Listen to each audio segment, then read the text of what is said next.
gaming industry can feel impossible to keep up even in years like this where there are not too many big releases yet.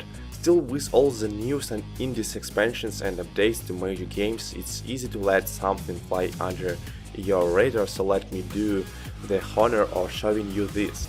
This is Loopmancer, a hack and dash roguelike. Setting in this disappointing cyberpunk world by indie developers A-Brain Studio.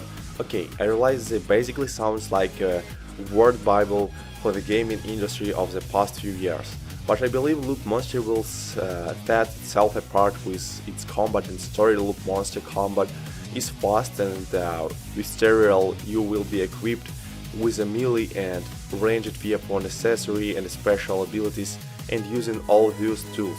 In tandem feels satisfying. It is a smooth transitions from slicing of arms with a katana to taking down enemies above you with a pistol to grappling up and dashing through them.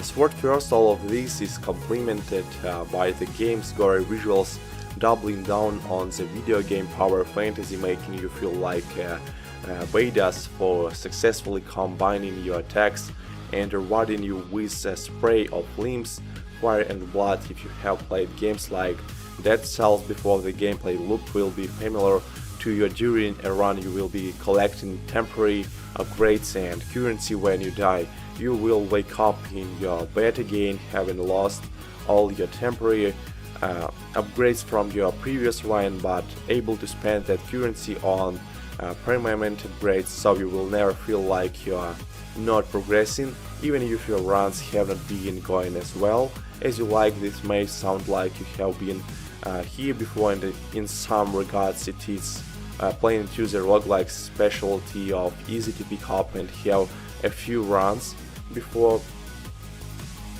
but hard to master. I imagine we will see Loopmancer YouTube videos of speedruns or insane boss fights, where Loopmancer may have a leg up on other roguelikes.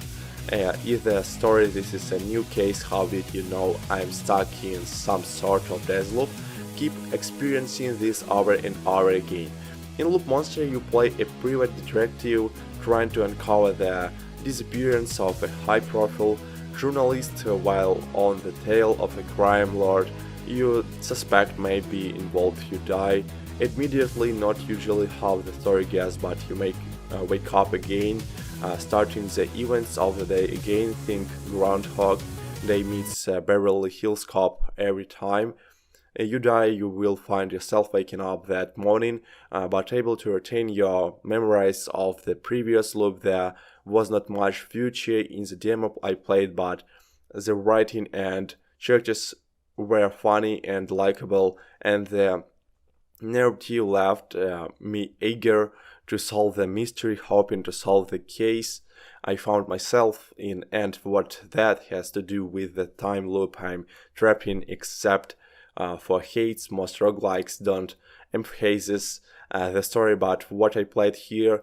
left me wanting to play more just to find out what happens in the end, if nothing else, which is a promising signal for Loopmancer's narrative, adding to the interrogating the fact that the studio behind Loopmancer has stated the game will have a branching narrative and multiple endings. By watching this short video, I think you will agree that the game looks phenomenal. While I don't believe this is something that sets Loopmancer apart from other games in the genre, the same way the combat and story does, I do think it's worth mentioning the Eastern architecture in a bright neon cyberpunk. What looks impressive, and the practical and lighting effect just help complement the chaotic and frantic gameplay. I really enjoyed the Steam demo of Loopmancer back in April, but that does not mean I did not have a few concerns, mainly with the difficulty and pacing most run-based games, especially those that allow for some kind of constant progressions rather challenging with the game, designed with the intention of repetitions.